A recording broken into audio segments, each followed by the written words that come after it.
Welcome to session 12 of Teaching Aptitude. Today we will continue the learning models that we had seen last time. Um, so this is our first model, experiential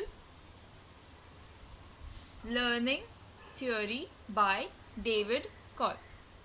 Experiential theory is also known as Kolb's learning cycle, and he talks how learners learn new things and get better over time. And for this, he has given 4 steps that learners go through when learning new skills. So, first is feeling, then watching, then thinking, and then actually doing. So, when you're feeling or engaging in a new activity, it's a new experience. You feel something really good. But over time, when you start doing this again and again, the first time when you drive, it's a new feeling, it's a new activity. When you face a new situation, you have a good rush of emotions inside you. This is a concrete experience. It is also known as CE, concrete experience. The second is reflective or observation, which is about watching, thinking about the early experience and how it could be better. You come back home, you think, oh, I could have, not, I could have braked more, or I could have actually driven on the first gear, and then on the second I should have begun like this, I should have stopped there, etc., etc. So you actually watch and reflect on the experience, which is reflective observation. Then is forming new ideas, thinking, okay, next time when I go, I will drive on fifth gear, or I will learn to do this, or I will try this. So that's abstract conceptualization, where you form new ideas or concept based on the experience or on the previous experience, and then actually doing that is active experimentation and doing. He has given a good chart here. See, so diverging. See, if you see, we have a quadrant here and the orange quadrant. Okay, it's diverging. Is generating new ideas, is also called as diverging, which is feel and watch, which is again CE plus RO. Here we have on the top CE, we have RO, then we have AC, and then we have AE.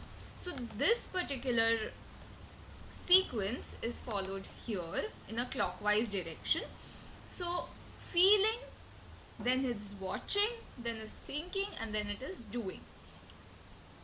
The watching plus thinking makes assimilation, is taking in new information.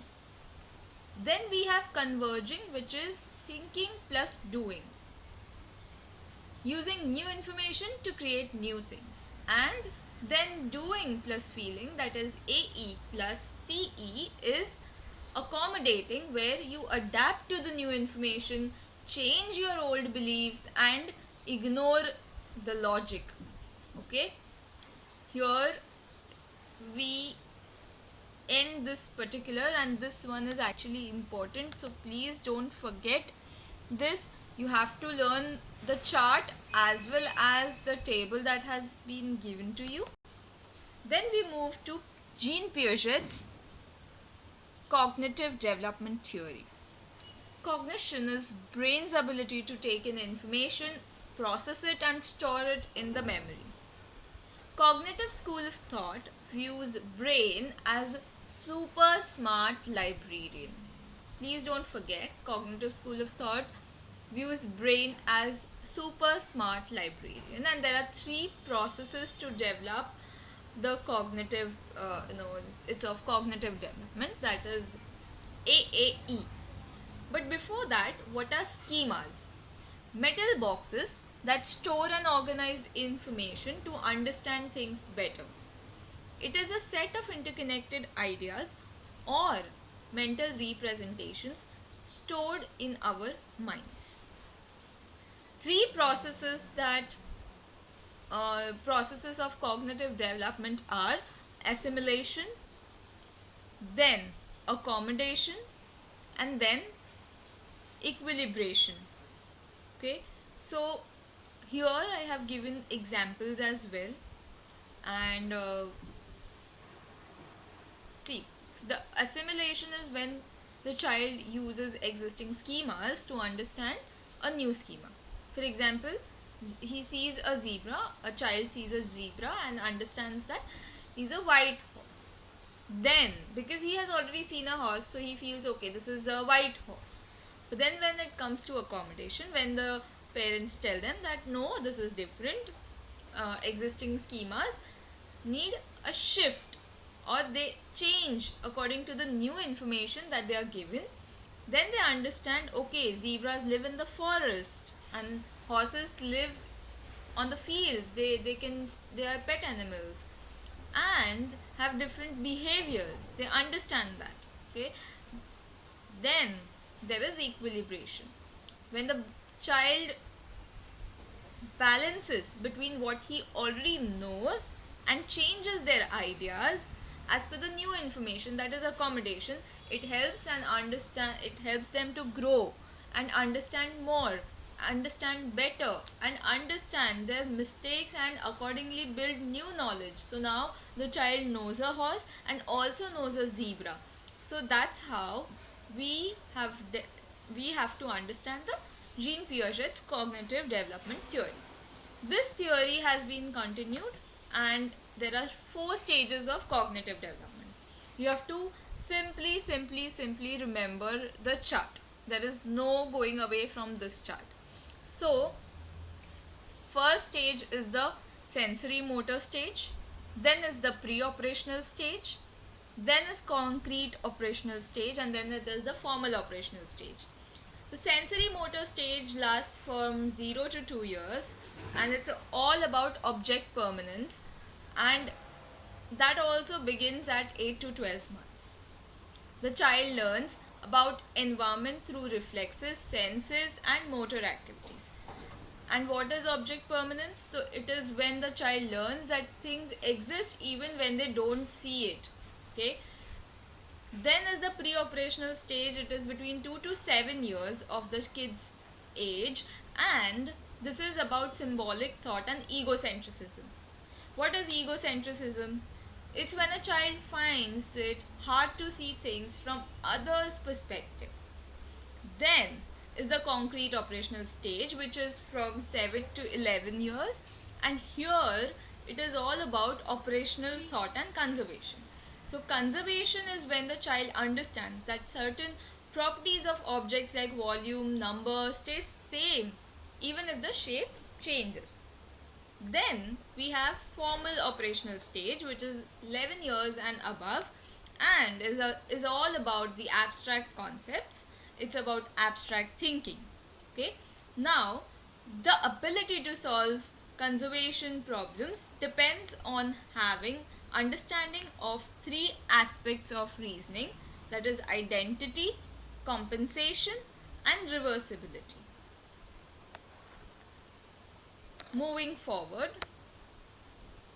this theory is about Lev Vygotsky's contribution to cognitive development theory. So he's given some terms, he's described these terms, and we need to know these terms, okay, and their definition. So what is social interaction? When children interact with more knowledgeable persons and gain knowledge, it is social interaction.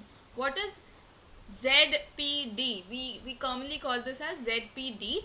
It is zone of proximal development, which is a gap between what the child already knows and what child can achieve with guidance. Okay, that gap, what is between that is called the zone of proximal development. Okay. Then is scaffolding. It is giving temporary support as they learn new things and gradually withdrawing the support as they become more and more capable. Okay. Then probing. I have already explained this term, that this is to ask questions repeatedly to encourage deeper thinking. Then this is the probing is basically a Socrates method. Then we have think out loud method. Think out loud method says that when we say thoughts loudly while solving a problem, it helps us to learn better, and Learn strategies for self-learning. This theory has been finished, and we move on to our next theory, which is John Dewey cooperative learning theory. It's also called as collaborative learning, where students share different aspects of learning, and when students help each other to maximize learning. This is when one student helps the other student and they learn together. So the key elements are piggy face. So P, positive interdependence, I, individual and group accountability, then group processing, and interpersonal and small group skills. Okay. Now last is face to face interaction. Okay, we end the session here. Thank you so much and hope to see you for the next session.